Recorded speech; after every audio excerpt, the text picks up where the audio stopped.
नमस्कार मित्रांनो, पवित्र पोर्टल अंतर्गत राबवण्यात येणाऱ्या शिक्षक भरती विषयी एक नवीन पत्र आपल्याला मिळालं आहे। तर या पत्राच्या अनुषंगाने आपल्या पदवीधर शिक्षक बंधूंसाठी एक महत्त्वाची माहिती आपल्याला या पत्राद्वारे मिळत आहे।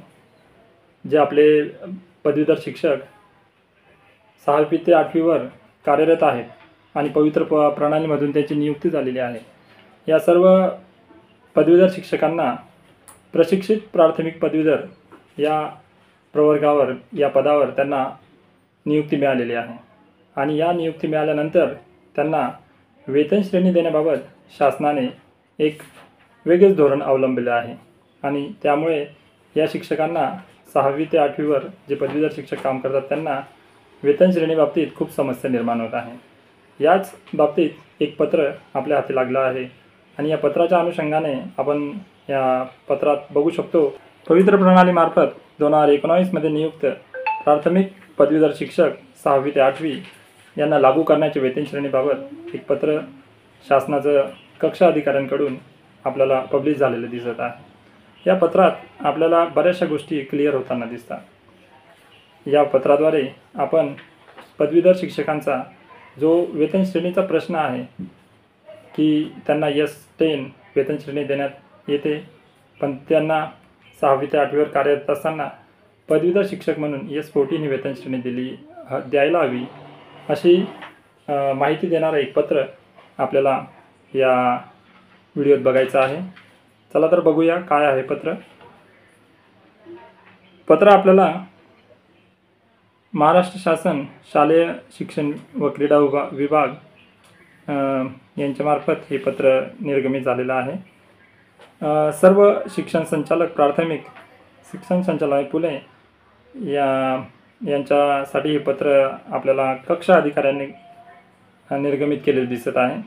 हे पत्र आहे 13/2/2023 या पत्राच्या अनुषंगाने इयत्ता 6वी ते 8वीवर काम करणाऱ्या आपले जे पदवीधर शिक्षक आहेत त्यांना वेतन श्रेणी देण्याबाबतीत संभ्रम निर्माण झाले आणि सद्यस्थितीत 2017 पासून तर आता 2025 पर्यंत जवळजवळ 3 टेट परीक्षा घेण्यात आल्या आणि या 3 टेट परीक्षांमधून बरेचसे आपले प्राथमिक प्रशिक्षित पदवीधर शिक्षक हे 6वी ते 8वीवर कार्यरत नियुक्ती करत आहे आणि या नियुक्तीनंतर जेव्हा शिक्षण सेवक कालावधी संपल्यानंतर जेव्हा त्यांना वेतन श्रेणी देण्याचा प्रश्न निर्माण होतो तेव्हा त्यांना 3 वर्षानंतर S10 ही वेतन श्रेणी वेगवेगळ्या जिल्हा परिषदांमार्फत देण्यात येत आहे आणि त्याचमुळे हा प्रश्न पदवीधर शिक्षकांना उद्भवत आहे की आपल्याला पदवीधर शिक्षक विषय शिक्षक म्हणून निवडण्यात आला आहे आणि तरी देखील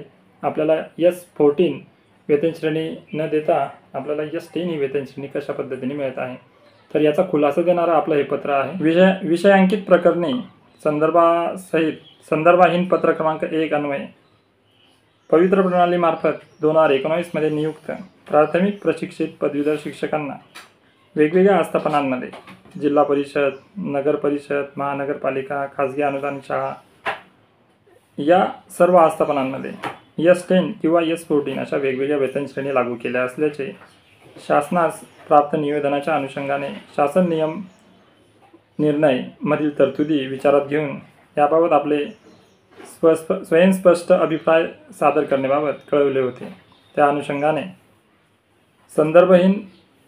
संदर्भहीन पत्र क्रमांक 2 अन्वये आपण अभिप्राय दिले असून जिल्हा परिषद, महानगरपालिका, नगरपालिका, नगर परिषद, कटक मंडळे या आस्थापनेवरील पवित्र प्रणाली अंतर्गत नियुक्त उमेदवारांना सेवा सातत्य देताना S10 म्हणजेच ज्यांचं बेसिक ग्रेड पे 29,200 ते 92,300 या वेतन श्रेणीत सेवा सातत्य देता येईल।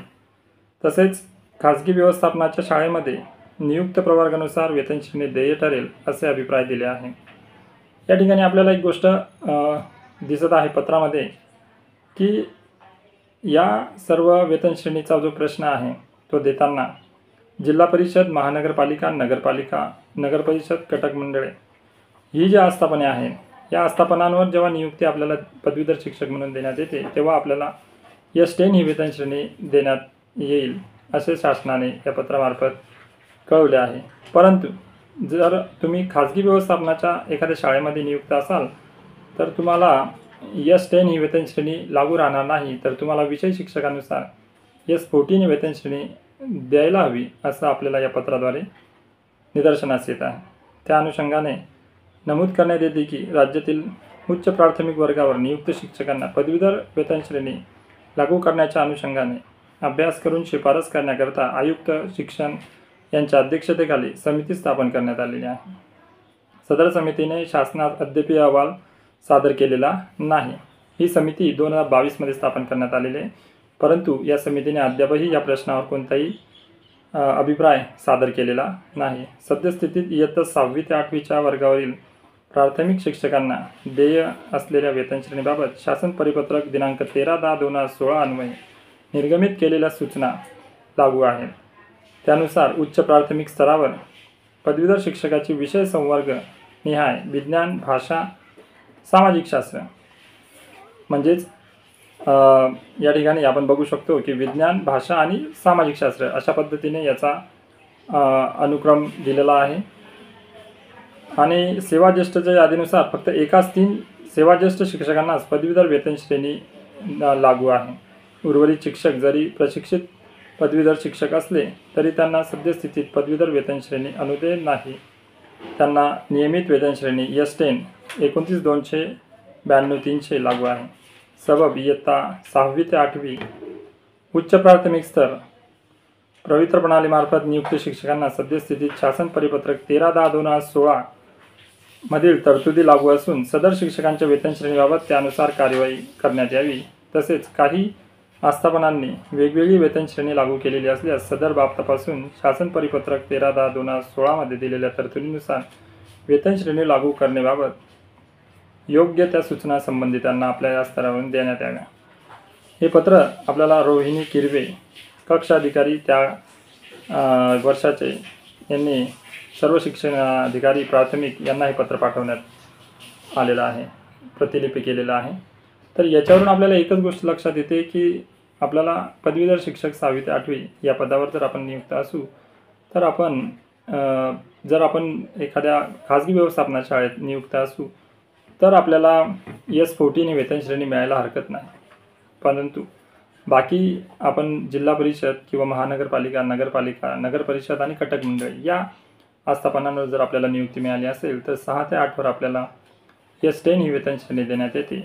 परंतु खाजगी व्यवस्थापनाच्या शाळांमध्ये तुम्हाला S14 ही वेतन श्रेणी विशेष शिक्षक म्हणून मिळू शकते असे आपल्या या पत्राच्या अनुषंगाने समजत आहे। आणि संपूर्ण महाराष्ट्रात 6वी ते 8वीवर कार्यरत असणाऱ्या सर्व पदवीधर शिक्षकांना वेतन श्रेणीचा प्रश्न लवकर सुटेल आणि सर्व पदवीधर शिक्षकांना न्याय मिळेल अशी अपेक्षा व्यक्त करूया।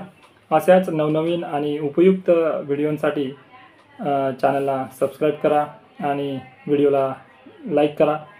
आणि हा व्हिडिओ सर्वांना माहितीपूर्वक आहे।